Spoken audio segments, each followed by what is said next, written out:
So hey guys, welcome to my channel zoology vibes. आज मैं आ चुकी हूँ आपके पास एक नई वीडियो के साथ एक नया chapter which is phylum Platyhelminthes. तो आज के इस लेक्चर में हम बेसिक करेंगे फाइलम प्लैटीहेल्मिन्थीज का, और इसके नेक्स्ट लेक्चर में हम इसके क्लासिफिकेशन देखेंगे और लाइफ साइकिल देखेंगे हर ऑर्गेनिज्म की, इनके मेंबर्स की।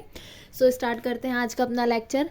तो फाइलम प्लैटीहेल्मिन्थीज, तो ये सबसे पहले ऐसे ऑर्गेनिज्म है जिसमें ऑर्गन सिस्टम ऑर्गेनाइजेशन स्टार्ट हुआ। ऑर्गन सिस्टम बनना सबसे पहले इनमें स्टार्ट हुआ। ये मतलब नाइडेरिया के बाद सबसे पहले ऐसे ऑर्गेनिज्म है जो ट्रिप्लोब्लास्टिक थे। हम सब अभी डिटेल में पढ़ेंगे।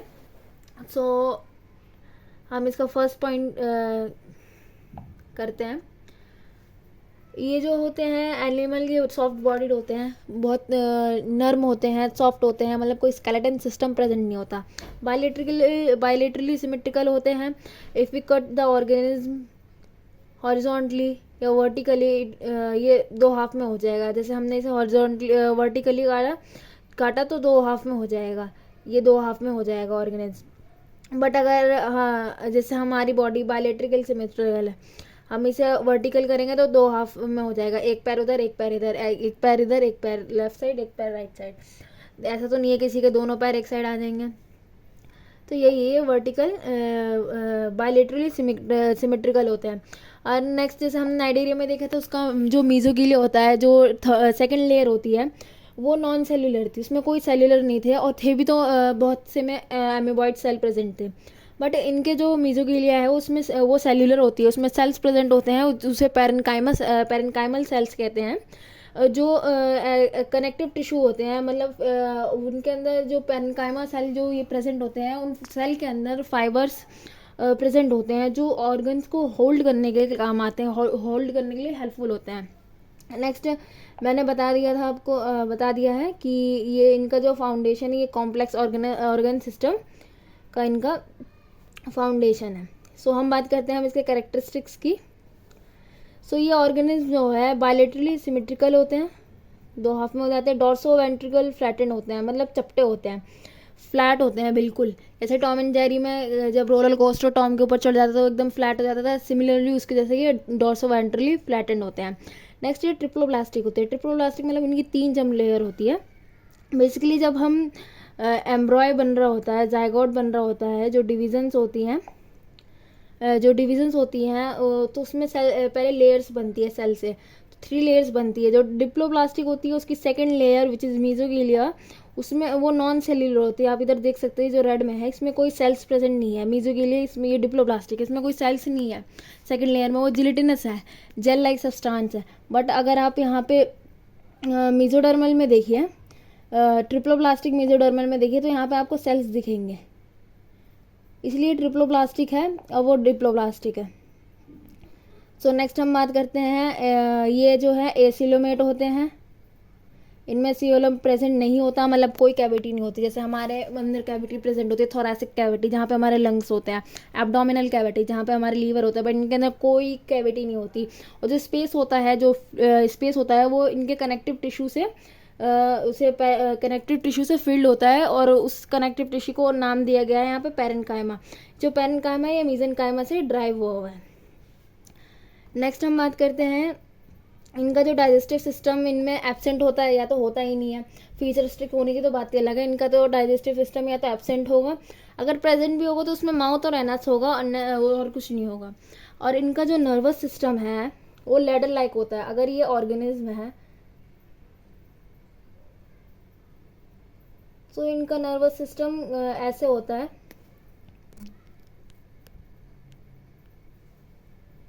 कुछ इस टाइप का स्ट्रक्चर बनता है इनके नर्वस सिस्टम से। ये लैडर लाइक नर्वस सिस्टम होता है इनका। ये जो दोनों हॉरिजॉन्टल में है इन्हें नर्व कोड कहते हैं, नर्व कोड। और जो जितने भी वर्टिकल वाले नर्व कोड हो गए और हॉरिजॉन्टल वाले ट्रांसवर्स नर्व हो गए, ट्रांसवर्स नर्व।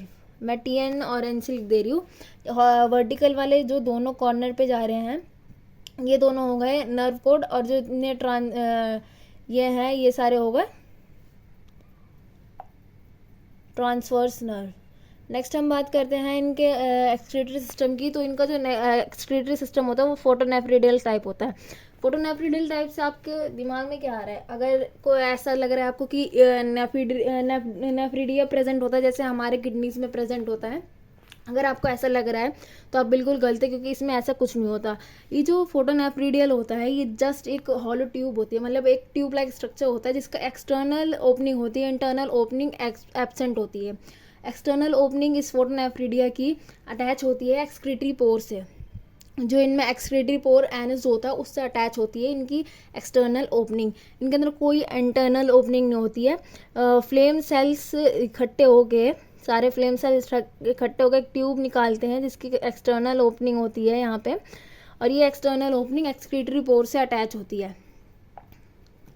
इसी को हम फोटोनेफ्रिडियल टाइप सिस्टम कहते हैं। नेक्स्ट हम बात करते हैं इनके अंदर कोई रेस्पिरेटरी और सर्कुलेटरी सिस्टम नहीं होती, कोई स्केलेटन सिस्टम नहीं होता। हमने स्टार्टिंग में ही देखा, जब इनकी बॉडी सॉफ्ट बॉडीड है, जब इनका सॉफ्ट बॉडी स्ट्रक्चर है, तो स्केलेटन सिस्टम का तो कोई मतलब ही नहीं बनता है। तो नेक्स्ट जो 9 पॉइंट हम इसमें बताया है कि ये हर्माफ्रोडाइट होता है, मतलब मेल और फीमेल सेपरेट नहीं होते हैं, एक ही में होते हैं, मोनोशियस होते हैं। ये सेपरेट नहीं होते हैं, मोनोशियस होते हैं। इसी को हम हर्माफ्रोडाइट कहते हैं। इसी टर्म को हम हर्माफ्रोडाइट भी कह सकते हैं, मोनोशियस भी कहते हैं। और इनका जो एम्ब्रॉय होता है वो कॉम्प्लेक्स रिप्रोडक्टिव वो शो करता है। नेक्स्ट हम बात करते हैं इनमें जो क्लीवेज होती है वो स्पाइरल क्लीवेज होती है। जो इनका एग बनता है, एग जो प्रोड्यूस होता है वो स्पाइरल क्लीवेज के थ्रू होता है।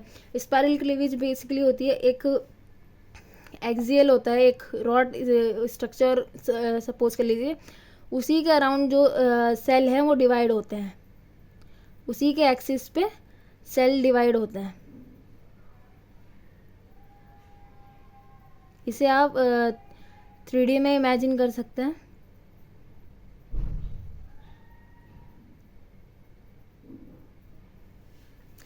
जो इसी के अकॉर्डिंग डिवाइड करते हैं। यहाँ पे आप क्लियरली इनकी इमेज भी देख सकते हैं। एक एक्सिस के अलोंग, ये एक्सिस है, इसी के अलोंग ये डिवाइड हो रहा है, इसी के अलोंग ये डिवाइड कर रहे हैं। इसी को स्पाइरल क्लीवेज कहते हैं। The process by which the embryo cell divide and spiral around the pole to pole round में 3D में डिवाइड होंगे। इनका जो डेवलपमेंट होता है वो डायरेक्ट होता है, फ्री लिविंग फॉर्म होता है, और किसी किसी में जो लार्वा होता है वो होता है, किसी किसी में पैरासाइट होते हैं, जो पैरासाइटिक होते हैं उनका जो ये डेवलपमेंट होती है उनकी और ज़्यादा कॉम्प्लिकेटेड होती है, क्योंकि वो कोई कोई होता है वो 2 होस्ट को रखता है, मतलब उनकी लाइफ साइकिल 2 होस्ट से कंप्लीट होती है। नेक्स्ट हम बात करते हैं इनके एक्सक्रीशन और एक्सचेंज ऑफ गैसेज जो होता है वो जनरली डिफ्यूजन के थ्रू होता है। कोई ऐसा एक्सक्रीटरी खास ऑर्गन नहीं होता है, उसी के थ्रू इनका जो एक्सक्रीशन होता है, जो गैसेस एक्सचेंज होते हैं, वो जो होता है वो बॉडी के जनरली सरफेस डिफ्यूज़न के थ्रू होता है। और इनका जो नाइट्रोजनस वेस्ट होता है वो अमोनिया होता है। अमोनिया इनका नाइट्रोजनस वेस्ट होता है।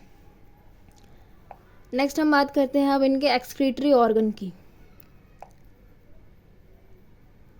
इनके एक्सक्रीटरी ऑर्गन जो होते हैं वो सिंपल होते हैं, फोटोनेफ्रिडिया टाइप होते हैं, और उसमें फ्लेम सेल प्रेजेंट होता है। फोटोनेफ्रिडिया टाइप एंड फ्लेम सेल्स होते हैं। तो जो फ्लेम सेल्स होते हैं वो 2 टाइप के सेल्स के बने होते हैं, एक कैप्सिल, एक ट्यूब्यूल सेल। अब इनके ओरिएंटेशन देखते हैं कि हम ये अरेंज कैसे होते हैं। अब हम ये देखते हैं कि ये अरेंज कैसे होते हैं।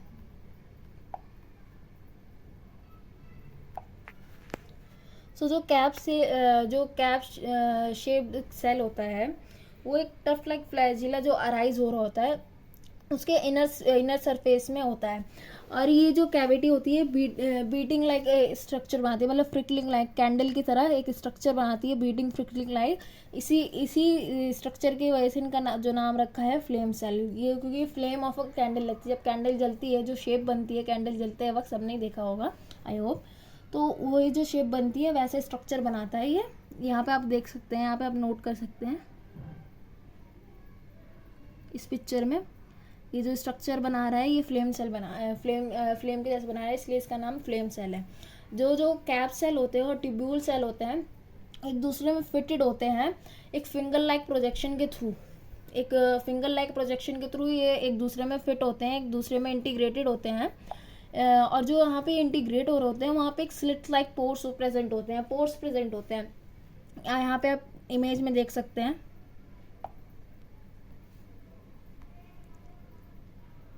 यहाँ पे ये स्लिट लाइक पोर है जहाँ पे ये कैप सेल और ट्यूब्यूल सेल इंटीग्रेट हो रहे होते हैं, आपस में ज्वाइन हो रहे होते हैं। वहाँ पे एक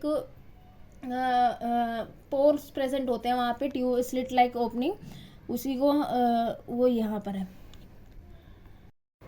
सो नेक्स्ट हम बात करते हैं फ्लेम सेल की। इसमें हम इसके जो फ्लेम सेल का स्ट्रक्चर है वो देखते हैं जनरली। सो ये पूरा फ्लेम सेल का स्ट्रक्चर है। यहाँ पे आप देख सकते हैं ये न्यूक्लियस है, यहाँ पे ये सीलियास प्रेजेंट है, फ्लेम सेल के सीलियास प्रेजेंट है। सीलिया के नीचे आपको स्पेस दिख रहा है वो सेल ल्यूमेन है, सेल का खाली स्पेस है। ये सिलियरी फ्लेम्स के नीचे सेल का खाली स्पेस है। इसमें ग्लोब्यूल्स प्रेजेंट एक्सक्रीशन के लिए, ये एक्सक्रीटरी जो प्रोडक्ट होता है उनको अपने अंदर बाइंड कर लेते हैं और बाद में थ्रू आउट कर देते हैं। सूडोपोडिया प्रेजेंट है। Terminal of capillary duct present है, कैपिलरी का जो टर्मिनल डक्ट है वो प्रेजेंट है। अब हम बात करते हैं यहाँ पे इनके वर्क की, हाउ दे वर्क। ये सारे एक साथ कोऑर्डिनेट कैसे करते हैं, एक साथ फंक्शन कैसे करते हैं। The beating of flagella draws fluid into the lumen flame cell through the fenestration. जो होल्स है, जो पोर्स हैं, उनके थ्रू जो ये फ्लैजिलाज हैं, ये सेल ऑफ ल्यूमन में जो सेल का खाली हिस्सा है सिलियरी फाइबर्स के बाद सिलियरी फ्लेम्स के बाद वहाँ पे फ्लूइड लाते हैं and drives the flow into lumen of flame cell, और उसको फ्लेम सेल के ल्यूमेन में भेज देते हैं। Further forward through the duct system, फिर डक्ट सिस्टम से जो फ्लूइड जो है वो बाहर जाता है। इस प्रोसेस में मोस्टली ज़्यादा आयंस और जो मॉलिक्यूल्स होते हैं वो सारे रीअब्जॉर्ब हो जाते हैं इस प्रोसेस में, जिसमें जो डक्ट सिस्टम में फ्लूइड जा रहा होता है, डक्ट सिस्टम के थ्रू जो फ्लूइड जा रहा होता है उसमें काफ़ी सारे आयंस और मॉलिक्यूल्स एब्जॉर्ब्स हो जाते हैं, रीअब्जॉर्ब कर लेता है वहीं पे sales. May such flame cells unite to form duct system which may be open through nephridophore। ये बहुत सारे फ्लेम सेल्स आपस में यूनाइट हो जाते हैं, और एक सिस्टम बनाते हैं, नेफ्रिडोफोर की एक ओपनिंग करवाते हैं। उसी को हम एक्सक्रीटरी सिस्टम का यहाँ पे नाम दे सकते हैं, देते हैं। यहाँ पे आप देख सकते हैं ये जो बहुत सारे फ्लेम सेल्स हैं, यहाँ पे ये बहुत सारे फ्लेम सेल्स हैं, एक साथ मिलके ये नेफ्रिडोफोर को प्रोड्यूस कर रहे हैं, बना रहे हैं, एक साथ कंबाइन होकर नेफ्रिडोफोर को बना रहे हैं। ये सीधा जाएगा फिर प्रोनेफ्रिडोफोर बनेगा एंड देन यहाँ पे इसकी एक्सटर्नल ओपनिंग हो जाएगी।